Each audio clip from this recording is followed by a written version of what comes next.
Hey, what's up? Welcome back to another edition of the Mandatory Live.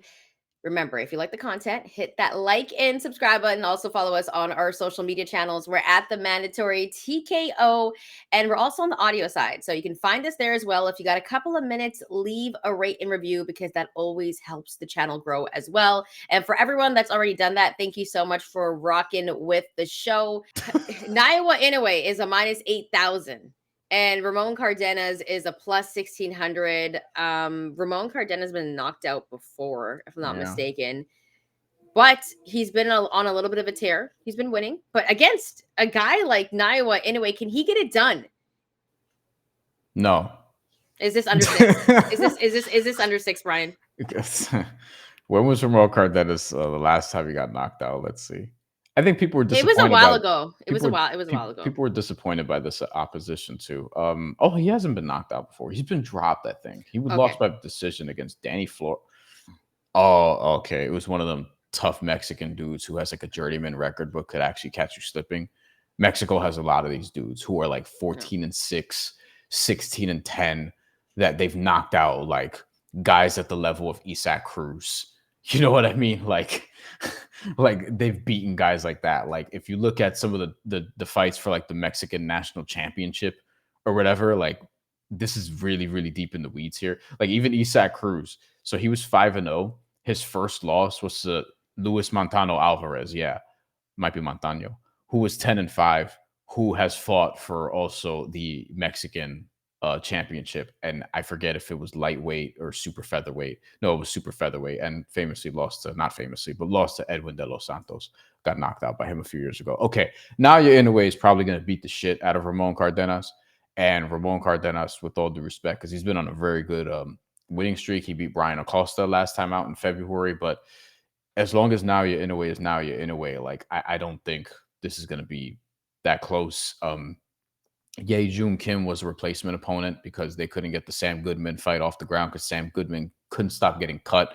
TJ Delaney was kind of a meh opponent as well. Luis Neri, I think, was like a banger opponent. Like that was a really good win, and I think Luis Neri could still become a champion. And Marlon Tapales was obviously like people want fucking Akhmadaliev, and it's like Marlon Tapales earned the opportunity. You know what I mean? So. Yeah, and you mentioned the TJ Doheny one. TJ Doheny is extremely tough. The Luis Neri one, that one to me, remember, he dropped in that fight because he had that power. That's not going to happen in this fight. I think we've seen Ramon Cardenas before, but when we talk about skill level, Inoue is going to do his thing. He's going to throw the jab. He's going to get to the body, and I think he could end this one in a liver shot. Mm-hmm. And I think this one could be between rounds 1 through 6. I would look at value there, but I think this one might be a lot quicker than people think. Wasn't this supposed to be the Alan Picasso fight? Yeah. Okay, because I'm looking at all of his mandatories now, like all of the number one contenders for all of the governing bodies. So the IBF is Sam Goodman. Maybe we still get that in the future if Sam Goodman could stop getting cut. Cardenas is number one contender according to the WBA. Alan Picasso is number one to the WBC, and Carl Martin for the WBO is the number one contender. And this is relevant because, like, if you're undisputed, you have to constantly fight usually the number one contender and one of these, like, whoever wants it, like whoever you're mandated to fight. And sometimes you could be in a position where it's like you have multiple guys and you have to make a decision. Carl Martin is a Filipino, 25-0, 20 knockouts. I haven't seen a ton of him. His last couple fights were in Mexico. He hasn't beaten anyone that like a casual fan has heard of. But he has some power and he's Filipino. And if you put him against Naoya Inoue in the Tokyo Dome, I mean, I'm sure there's going to be a lot of fans that pop out to that. So I could see that being next, actually. That's the one that we want to see, right? But we want to see. No, you want Juntao. No, I think we want to see Nakatani in Inoue. That's the one we want to see, and then hopefully we'll get the Inoue and Bam Rodriguez later on in the future. But I think that Inoue has. Look at his resume, and I think the Luis Neri one was probably the most entertaining one for me. But this one, he's going to have a good performance in this one where we're going to be like, man, who's going to be Inoue? Where's Akhmadaliev in the rankings?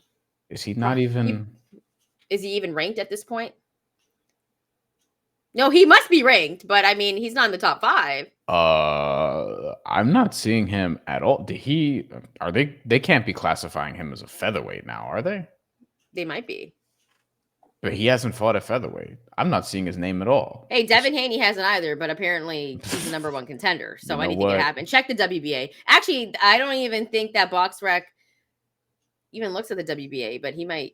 No, the boxing scene always has the rankings. Oh, okay. Okay. Now I know. Akhmadaliev, I forgot he has the interim title for the WBA. Thank you for telling me. Look, There you go, the WBA. Exactly what we were thinking. By the way, guys, let us know how so you're going to Inoue's be gonna betting have this to fight fight. him at some point. There it is. Let us know how you're going to be betting this fight. Drop your comments below. And do you think Inoue gets the knockout in the first 6 rounds or in the middle of the fight?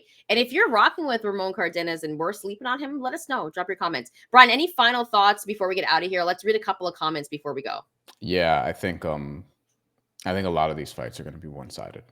All right. Wonton Min, Bam ain't ready for Inoue. Not yet, but I think at one point that's going to be like a blockbuster fight. Who is? If Bam isn't, Shantelle Nakatani. if Bam isn't, nobody is. Bam, Maybe Nakatani. Bam next fight is in July. Is it in San Antonio, TJ? Let me know. Yeah, reportedly. It is in San Antonio? I don't think they're gonna do Bam Inoue next. I think Inoue fights Nakatani before he fights Bam. He has to fight Nakatani, and they have to do that in Japan. Like that, that's blockbuster. It's gonna make a lot of money.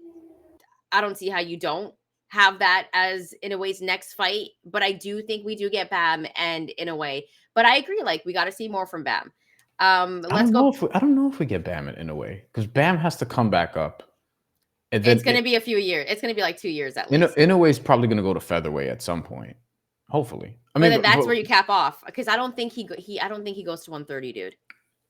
Foxy says Eubank Jr. entrance probably in my top 5 of all time. Yeah, it looked great on TV.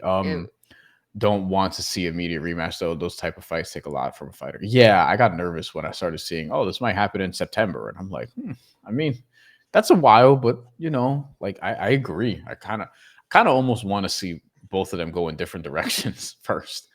Jesus asks, Bryan, who is the buzz for Times Square card? So are you asking like, what are people most hype about?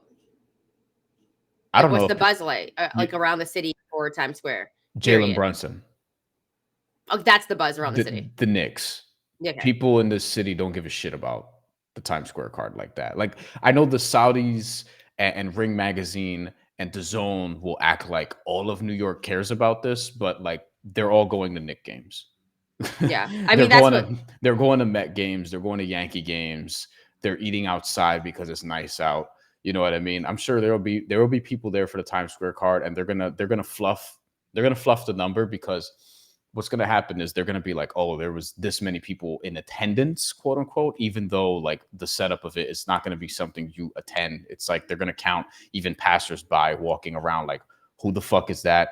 And why is there a boxing ring in the middle of Times Square? There's people in this city who are gonna be there and not know what the fuck is going on. You know, like look, the boxing fans from New York, of which there are a lot, they'll be there. They'll go there, especially because apparently it's free. Which is going to be wild, dude. And I wonder how security will be. But nonetheless, it's going to look good on TV. Let's just say that. But if you are going to be at the fight and you experience it, drop your comments. Wonton Min also, we're tired of hearing Casemiro and Inoue. Any thoughts? Well, you know, here's the thing is that I think everyone at one point wanted to see Inoue and Casemiro. There's bad blood there. Storylines, I think, could be really good. But at this point, I think Casemiro is past his prime, and Inoue, that's another guy that he bodies. But I think there's a lot of Casemiro fans that are going to get on me right now, okay, because I know how you guys go. But I would still like to see that fight, and I've said that because there is the bad blood there. So I like the storylines. Casemiro didn't make weight for his last fight either, so. That's what we're saying. I think Inoue has to just be like, here's the thing. I don't think he's going to fight somebody who isn't a champion or number 1 in his weight class. So unless Casemiro is going to become that all of a sudden, then no, I think it's more like maybe we finally get Akhmadaliev. Maybe the WBA is like, hey, Inoue, you have to fight the interim champion and for the WBA now. We need to see it, and I think he needs to fight Akhmadaliev before he moves up. When he moves up, there's some interesting fights, but give us the Akhmadaliev fight before he moves up. And Nakatani, because that would be at Yes. 122. Yes, we need the Nakatani fight as well. Big show, big boxing weekend. We are going to be having a post-fight show after. This is going to be a little bit later, probably past midnight on the East Coast, Brian. Yeah, it's gonna be late. I work till midnight, guys. So we're trying to go live at midnight. The card may be over by then. The Times Square card, like I think I saw that it may start. Starts early. It starts Yeah, early. it may start Super at like early. 6 or something like that. Yeah. So we're not gonna be live immediately after the final though, which I know that's not ideal, but we'll still do a live. Yeah. Just that you're up against the NBA playoffs. Like, what do you want me to do? They're like Also, guys, I'm excited because there was a possibility where we weren't going to have any post-fight shows, but it looks like we're going to have a post-fight show Friday night, a post-fight show for Canelo. Yes, Saturday. And William Skull. And then on Monday, we're going to recap Inoue and Cardenas. So we got a bunch of live shows coming for you guys. So keep that in mind. Come rock out with us late Friday night if you're on the East Coast. On Friday, you know what? There might still be some NBA on, actually. I was going to say one thing during that time. So one thing to keep in mind.